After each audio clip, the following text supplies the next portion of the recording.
Okay Gill తమ్ముడు, మీకు ఒక 5 సెంచరీలు, ఒక 5 వికెట్ హాలు, ఒక వరల్డ్ రికార్డు. మాకేమో ఒక విన్ను. మంచిగా బ్యాలెన్స్ అయింది కదా.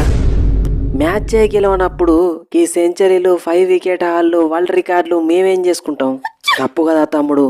నలుగురు ఐదుగురు కొత్త ప్లేయర్లను వేసుకుని వచ్చి మాతోనే మ్యాచ్ గెలుతామంటే ఎట్లా చెప్పు? స్టోక్స్ భయ్యా, ఈ నలుగురు ఐదుగురు కొత్త ప్లేయర్లతోనే మిమ్మల్ని 4 రోజుల పాటు ముప్పు తిప్పలు పెట్టినాం. ఏదో మీ లక్కు మంచిగుండి లాస్ట్ రోజు మా బుమ్రా అన్నకి వికెట్లు వల్లేదు కాబట్టి మీరు గెలిచిల్లు, లేకపోతే వట్టిగానే విసికేటోళ్ళం. తమ్ముడు, అట్లా మాట్లాడితే ఎట్లా చెప్పు? ఈ 5 మ్యాచ్ల టెస్ట్ సిరీస్లా జస్ట్ 3 మ్యాచ్లే మీ బుమ్రా ఆడతాడు. ఇక మిగిలిన 4 టెస్టులల్లా 2 మ్యాచ్లు మీరు బుమ్రా లేకుండానే ఆడాలి పాపం. స్టోక్స్ భయ్యా, బుమ్రా లేకుంటే ఎట్లా ఆడాలనో మేము ముందు నుండే ప్లాన్ చేసుకుని వచ్చినాం కానీ నువ్వు అంత టెన్షన్ పడకు. Everyday is not Sunday. ఇవాళ ఓడిపోయినావు, రేపు గెలుతాం. చెప్పినా కదా తమ్ముడు, మీ ప్లేయర్లు అందరు సెంచరీలు కొట్టుకోవాలి, వికెట్లు తీసుకోవాలి, కానీ మ్యాచ్లు మాత్రం మేమే గెలుతాం. మీ దేశానికి వచ్చినామని చెలరేగిపోతాను స్టోక్స్. అదే మా దేశంలో మ్యాచ్లు అయ్యేది ఉంటే చూపిస్తుండే మా పవరు. అవన్నీ వద్దు, నెక్స్ట్ మ్యాచ్ ఓడిపోవడానికి రెడీగా ఉండుల్లి. ఫస్ట్ ఇన్నింగ్స్లో సెంచరీ చంపిన, సెకండ్ ఇన్నింగ్స్లో సెంచరీ చంపిన, అయినా ఎందుకు ఓడిపోయినామో అర్థమైతలేదు. వాళ్ళు అర్థం కాకపోవడానికి ఏమున్నది పంతు, నువ్వు చేసి వాళ్ళు కలిసి క్యాచ్లు మంచిగా వదిలేసిర్రు, అందుకే మ్యాచ్ మింగింది. మనుషులు అన్నాక క్యాచ్లు వదిలిపెట్టరా? అవే కెప్టెను. ఒక క్యాచ్ వదిలిపెడితే బౌలర్లు ఇంకో క్యాచ్ వచ్చేటట్టు చేయాలి, అదే వాళ్ళ పని. గా ఇంగ్లాండ్ వాళ్ళు మన క్యాచ్లు వదిలిపెట్టందే మనం సెంచరీలు కొట్టినామా? ఎన్ని క్యాచ్లు వదిలిపెట్టినా పర్వాలేదు వే పంతు, కానీ గా బెండకెట్ 96 మీద ఉన్నప్పుడు జైస్వాల్ క్యాచ్ వదిలిపెట్టిండు. మనోడు ఏకంగా 149 కొట్టి మ్యాచ్ గెలిపించిండు. ఏం చేస్తాం ఇక? ఏం చేయాలి గిల్లు బ్రో? నేను ఎటు పోతే అటే క్యాచ్లు వస్తున్నాయి. ఎగిరెగిరి క్యాచ్లు పట్టేటోని అసలు నేను ఎట్లా మిస్ చేసినా నాకే అర్థమైతే లేదు. ఎనీవే, నేను క్యాచ్లు వదిలిపెట్టిన దానికి మళ్ళీ సెకండ్ టెస్ట్లో కూడా సెంచరీ చంపి బ్యాలెన్స్ చేస్తాను. మీరు సెంచరీలు కొట్టకపోయినా పర్వాలేదు కానీ క్యాచ్లు మాత్రం వదిలిపెట్టకులివే. డకెటు ఫస్ట్ ఇన్నింగ్స్లో 62, సెకండ్ ఇన్నింగ్స్లో 149. నువ్వు ఆడిన ఈ 2 ఇన్నింగ్స్ వల్లనే మనం మ్యాచ్ గెలిచినాం. Excellent batting bucket. బకెట్ కాదు స్టోక్స్, డకెటు. మరి మన దేశంలో మనతో ఆడితే ఆ మాత్రం ఇయ్యద్దా? అసలే మనం లోకల్. రూటు బ్రో, ఫస్ట్ ఇన్నింగ్స్లో 28, సెకండ్ ఇన్నింగ్స్లో 50, అంటే నెక్స్ట్ మ్యాచ్లో 100 కొడుతావు కావచ్చు కదా. అంతే కదా మరి, ఈ మ్యాచ్లనే కొట్టేటోని.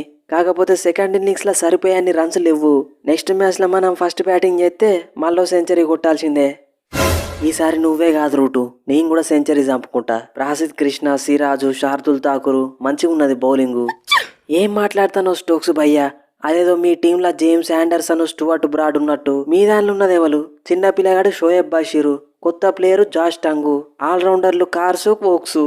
వాస్తవం చెప్పాలంటే మీ బౌలర్ల కంటే నువ్వే బౌలింగ్ మంచిగా ఎత్తాను అంటేనే అర్థం చేసుకో. అయితేంది, గవాళ్ళే మిమ్మల్ని 2 సార్లు ఆల్అౌట్ చేసిళ్ళు, కానీ మేము మాత్రం ఒక్కసారి ఆల్అౌట్ అయినాం. స్టోక్స్ భయ్యా, ఈ మ్యాచ్లో కనుక మా లోవర్ ఆర్డర్ బ్యాట్స్మెన్ మంచిగా బ్యాటింగ్ చేసేది ఉంటే ఫస్ట్ ఇన్నింగ్స్లో 500+ కొట్టేటోళ్ళం, సెకండ్ ఇన్నింగ్స్లో 400+ కొట్టేటోళ్ళం, ఈజీగా మ్యాచ్ గెలిచేటోళ్ళం. కరెక్ట్ గిల్లు, మీ దానిలో ఫస్ట్ 5 అవుట్ చేస్తే చాలు, మిగిలిన వాళ్ళే ఆటోమేటిక్గా అవుట్ అయిపోతారు. ఏంది గిల్లు, కెప్టెన్ అయి ఉండి ఎంకరేజ్ చేయాలి కానీ నువ్వే డిస్కరేజ్ చేస్తే ఎట్లా చెప్పు? ఎంకరేజ్మెంటా? ఏం మాట్లాడుతున్నావు లాడ్ భయ్యా? Chris Woakes, Brydon cars, Josh tongue వీళ్ళిద్దరు జస్ట్ వాళ్ళ ఫస్ట్ ఇన్నింగ్స్లోనే ముగ్గురు కలిపి 71 రన్స్ కొట్టిళ్ళు. కానీ మన దానిలో లోవర్ ఆర్డర్ బ్యాట్స్మెన్లు 2 ఇన్నింగ్స్లలో కలిపి కూడా 51 రన్సే కొట్టిళ్ళు. మీరే చక్కగా బ్యాటింగ్ చేసేది ఉంటే కెప్టెన్గా నేను ఫస్ట్ మ్యాచ్ ఎందుకు ఓడిపోతుండే? అది కాదు గిల్లు, లాస్ట్ రోజు మ్యాచ్ చేయి జారిపోతున్న టైంలో నేను వచ్చి డకెట్ని అవుట్ చేసిన, డేంజరస్ బ్రూక్ని డక్ అవుట్ చేసిన, అది కూడా ఒకటే ఓవర్లా.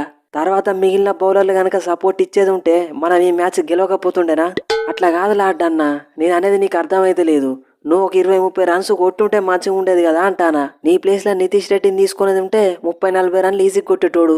ఒక పంజే అయితే గిల్లు, నెక్స్ట్ మ్యాచ్లో నాతో పాటు నితీష్ని కూడా తీసుకో, మేమిద్దరం కలిసి సెంచరీ పార్ట్నర్షిప్ చేస్తాం. మీరు నితీష్ని తీసుకున్నా, శార్దుల్ని తీసుకున్నా, విత్ బుమ్రా వచ్చినా, వితౌట్ బుమ్రా వచ్చినా మ్యాచ్ గెలిచేది మేమే. ఈ మ్యాచ్ జస్ట్లా మిస్ అయింది, నెక్స్ట్ మ్యాచ్లో ఇది రిపీట్ కాదు. Let's meet in the ground. So friends, ఈ స్పూఫ్ కనుక మీకు నచ్చితే మన ఛానల్ని సబ్స్క్రైబ్ చేసుకోండి, ఈ వీడియోని లైక్ చేయడం మాత్రం మర్చిపోకండి. ఈ టెస్ట్ మ్యాచ్ ఓడిపోయినందుకు మనం ఏం బాధపడాల్సిన అవసరం లేదు, మన వాళ్ళు మంచిగా ఆడిళ్ళు. ముఖ్యంగా బ్యాటింగ్ 5 సెంచరీలు కొట్టడం అంటే మామూలు విషయం కాదు. రిషబ్ పంత్, కేఎల్ రాహుల్, శుభ్మన్ గిల్, యాస్వి జైస్వాల్ వీళ్ళందరూ మంచి బ్యాటింగ్ చేసిళ్ళు. సాయి సుదర్శన్, కరుణ్ నాయర్ వీళ్ళిద్దరు కూడా మంచిగా ఆడేది ఉంటే మనం మ్యాచ్ గెలుస్తుండే కావచ్చు. బట్ ఒకరికేమో డెబ్యూట్ మ్యాచ్, ఇంకొకరేమో చాలా సంవత్సరాల తర్వాత కంబ్యాక్ ఇచ్చిళ్ళు. సో మనం వాళ్ళ నుండి ఎక్కువ ఎక్స్పెక్ట్ చేయాల్సిన అవసరం లేదు. ఇంకొకటి మనం బౌలర్లను కూడా ఏం అనాల్సిన అవసరం లేదు, ఎందుకంటే వాళ్ళు బౌలింగ్ వేసేది గల్లీ ప్లేయర్లకు కాదు. ఆపోజిట్లో Joe Root, Brook, Ollie Pope, Duckett, Stokes, Zak Crawley అందరు కూడా మోస్ట్ టాలెంటెడ్ ప్లేయర్స్. జస్ట్ మనం ఇంకా కొద్దిగా ఎక్కువ రన్స్ కొట్టుంటే సరిపోయేది, బట్ అది జరగలేదు. సో నెక్స్ట్ మ్యాచ్ గురించి మీరేమనుకున్నారు కింద కామెంట్ సెక్షన్లో చెప్పండి. నెక్స్ట్ వీడియోలో మళ్ళా కలుద్దాం. Thanks for your love and support.